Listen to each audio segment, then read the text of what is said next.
My name is Misleh, and I work at Georgetown University with the Initiative on Catholic Social Thought and Public Life. I'd like to share how the Ignatian practice of detachment has helped me prepare for Lent this year, especially in preparation for fasting, which has always been one of the most meaningful Lenten traditions for me. Like the rest of the world, I've worn a mask nearly every time I've been outside my home this past year. Seeing everyone around me wear, talk about, and even sometimes complain about wearing a mask got me thinking. Wearing a mask is its own sort of spiritual practice, a form of what St. Ignatius of Loyola calls indifference, freedom, or detachment.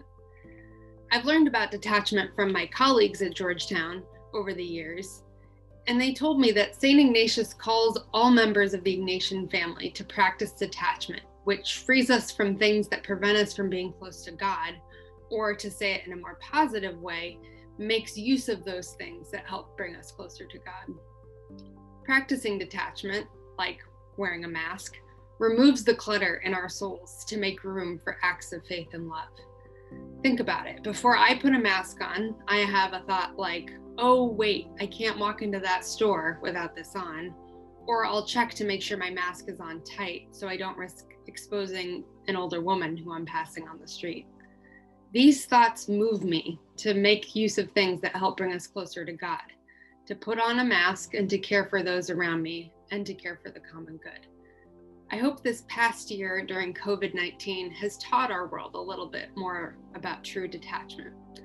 I know for me, mask wearing during the pandemic has led to other practices that help me to detach, like taking more time in prayer and less time on social media, or practicing active listening when I'm on the phone with a friend, rather than letting my mind wander to that to-do list I just made. During this Lent in 2021, I hope to use detachment as a way to deepen my practice of fasting. I've always found fasting to be one of the most grounding Lenten practices because it's a way to recenter my life around God.